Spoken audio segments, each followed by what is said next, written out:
June 4వ తారీఖు మధ్యాహ్న సమయం దాటిన దగ్గర నుంచి సోషల్ మీడియాలో ఓ వీడియో తెగ వైరల్ అయిపోయింది.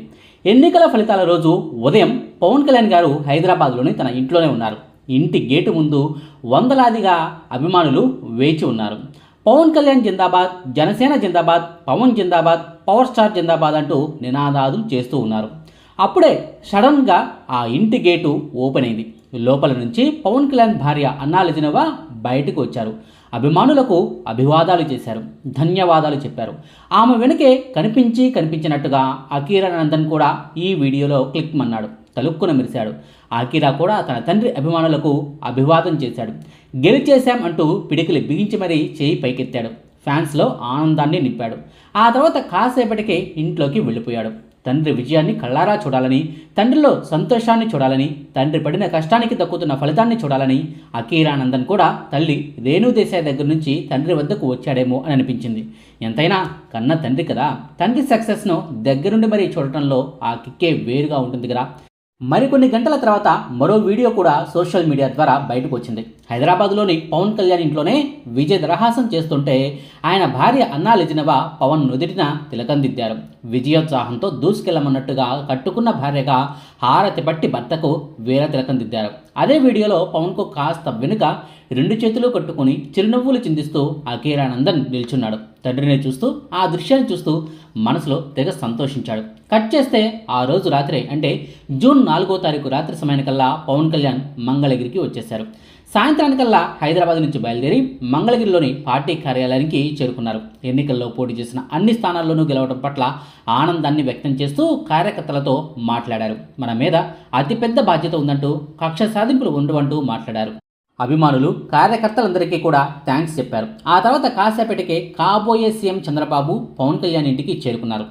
వాస్తవానికి చంద్రబాబు కాబోయే సీఎం కాబట్టి ఆయనే మంగళగిరిలోని తెలుగుదేశం పార్టీ కార్యాలయానికి వెళ్తారని, ఆ రాత్రి ఇద్దరూ కలిసి ప్రెస్ మీట్ పెట్టి మాట్లాడతారని అంతా అనుకున్నారు. కాబోయే సీఎం కాబట్టి పవన్ కళ్యాణ్ చంద్రబాబు ఇంటికి వెళ్ళడం సమంజసమని, అదే జరుగుతుందని కూడా భావించారు. కానీ ఊహించిన రీతిలో చంద్రబాబు గారే పవన్ కళ్యాణ్ ఇంటికి వచ్చారు.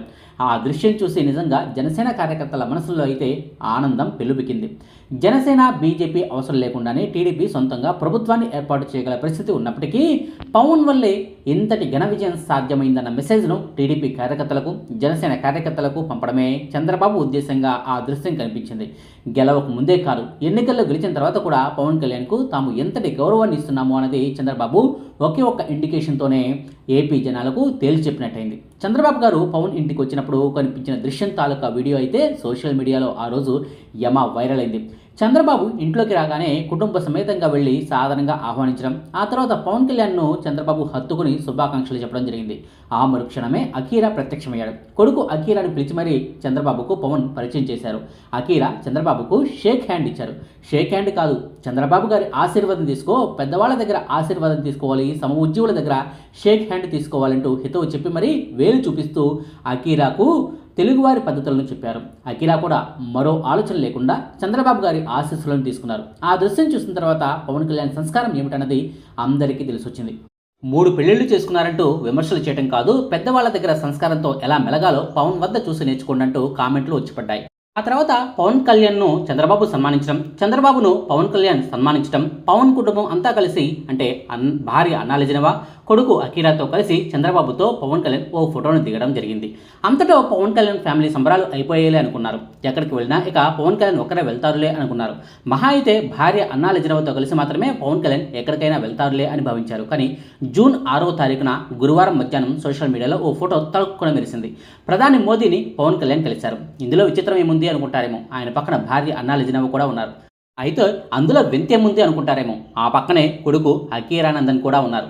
ప్రధాని మోదీకి తన కొడుకు అకీరా నందన్ను పరిచయం చేశారు పవన్ కళ్యాణ్. అకీరా కూడా మోదీ గారికి చేతులెత్తి మరీ దండం పెట్టారు. మొత్తం మీద ఫ్యామిలీ అంతా కలిసి మోదీ గారితో కుసేపు మాట్లాడి ఓ ఫోటోను దిగారు. ఏ మాటకు ఆ మాట చెప్పుకోవాలి. అకీరా నందన్ కటౌట్ మాత్రం అదుస్, పవన్ కళ్యాణ్ కంటే కూడా చాలా హైట్ ఉన్నాడు. ఇవన్నీ ఇప్పుడు చెప్పుకోవాల్సి రావడం వెనుక ఓ కారణం ఉంది. అకీరా నందన్ వయసు అక్షరాల ఇప్పుడు 20 ఏళ్ళు. మొన్న మధ్యనే గ్రాడ్యుయేషన్ కూడా పూర్తయింది. లైఫ్లో సెటిల్ అయ్యేందుకు ఏం చేయాలా అని నిర్ణయం తీసుకునే వయసు ఇది. నాకు తెలిసినంత వరకు కూడా అకీరా ఎక్కడ ఉన్నా సరే, అంటే తల్లి రేణు దేశాయ్ వద్ద ఉన్నా సరే, అప్పుడప్పుడు వెళ్ళటం, పిల్లలతో టైం స్పెండ్ చేయడం వంటివి పవన్ కళ్యాణ్ చేస్తూ ఉంటారు. భార్యతో విడాకులు తీసుకున్నా సరే పిల్లల బాగోగులను మాత్రం పట్టించుకోకుండా ఎప్పుడూ లేరు. ఈ ఎన్నికల సందర్భంగా వేసిన ఎన్నికల అఫిడవిట్లో కూడా పిల్లల పేర్ల మీద ఫిక్స్డ్ డిపాజిట్ చేసినట్టు ఉన్నట్టుగా లెక్కలను కూడా పవన్ కళ్యాణ్ సమర్పించారు. దాన్ని పక్కన పెడితే కొడుకు అకీరాతో పవన్కు అటాచ్మెంట్ చాలా చాలా ఎక్కువ. అందులోనూ తన వారసుడు కాబట్టి తన పోలికలే తన లక్షణాలే కొట్టొచ్చినట్టు వచ్చాయి కాబట్టి అకీరా అంటే పవన్ కళ్యాణ్కు చాలా చాలా ఇష్టం. నాకు తెలిసినంత వరకు కూడా అకీరా ఇప్పటివరకు చాలా లో ప్రొఫైల్ అని బతికాడు. మీడియా ముందుకు వచ్చి ఎప్పుడు కూడా షో చేయలేదు. తండ్రి సినిమాల ఫంక్షన్లకు హాజరవడం, ఆడియో వేడుకలకు రావడం వంటివి కూడా ఏమీ చేయలేదు. పవన్ కళ్యాణ్ కూడా ఇప్పటివరకు కొడుకు అకీరాను ఎప్పుడు కూడా ప్రమోట్ చేయలేదు. తన వెంటేసుకొని ఎప్పుడూ తిరగలేదు. కానీ సడన్గా ఇప్పుడే ఈ ఎన్నికల ఫలితాలు వచ్చినప్పటి నుంచే అకీరాను తన వెంటే ఉంచుకుంటున్నారు, తన వెంటే తిప్పుకుంటున్నారు. రిజల్ట్ రోజు హైదరాబాద్లోని ఇంట్లో ఉన్నారంటే సరేలే అనుకోవచ్చు. ఆ తర్వాత అదే రోజు రాత్రి మంగళగిరికి కూడా తన వెంటే తీసుకొచ్చుకున్నారు. చంద్రబాబుకు పరిచయం చేయించారు. ఆ తర్వాత 2 రోజులకు మళ్ళీ మోదీని కలిసి మోదీకి కూడా అకీరాను పరిచయం చేయించారు. సో దీని వెనుక పవన్ మదిలో ఏమైనా ఆలోచనలు ఉన్నాయా అన్న అనుమానాలు అయితే కలుగుతున్నాయి. అకీరా ఎప్పుడు సినిమాల్లోకి వస్తున్నాడు, అకీరాను డైరెక్ట్ చేయబోతున్నది ఎవరు అంటూ ప్రతి 3-4 నెలలకు ఒకసారి వార్తలు అయితే తెలుగు మీడియాలో వైరల్గా మారుతూ ఉంటాయి. అయితే అవన్నీ గాసిపులే అని, అకీరాకు అసలు సినిమాలంటే ఇంట్రెస్ట్ లేదని రేణు దేశాయ్ చాలాసార్లు చెప్పుకొచ్చారు. అకీరాకు అసలు సినిమా హీరో అవ్వాలన్న ఆలోచన లేదు, కోరిక లేదు, ఎప్పుడు ఆ ఆలోచన కూడా చేయలేదు. తనకు మ్యూజిక్ అంటే ఇష్టం. స్కూళ్లలో, కాలేజీల్లోనూ జరిగే ఫంక్షన్లలో మ్యూజిక్ డైరెక్టర్లకు అసిస్టెంట్గా కూడా చేశాడు. పియానో బాగా వాయిస్తాడు. భవిష్యత్తులో అయితే గీతే మ్యూజిక్ డైరెక్టర్ అవుతాడు, కానీ సినిమా హీరో అయ్యే ఛాన్స్లు అయితే లేవు.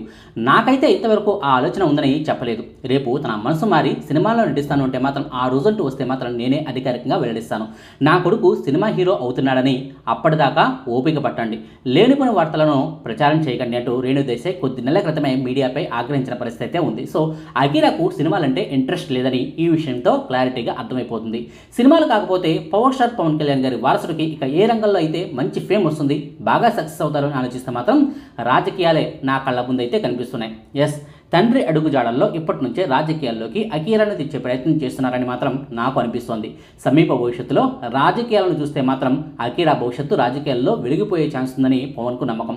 సమీప భవిష్యత్తులో ఓ 20 ఏళ్ల తర్వాత జగన్ వర్సెస్ పవన్ అన్నట్టుగానే ఏపీ రాజకీయాలు ఉంటాయని, అప్పుడు సీఎం కొడుకుగా జనసేన పార్టీ అధినేతకు భవిష్యత్ వారసుడిలాగా అకీరా ఓ వెలుగు వెలగొచ్చని పవన్ అభిమానులు భావిస్తున్నారు. పవన్ ఆలోచన కూడా అదే అయి ఉంటుందని ఊహిస్తున్నారు.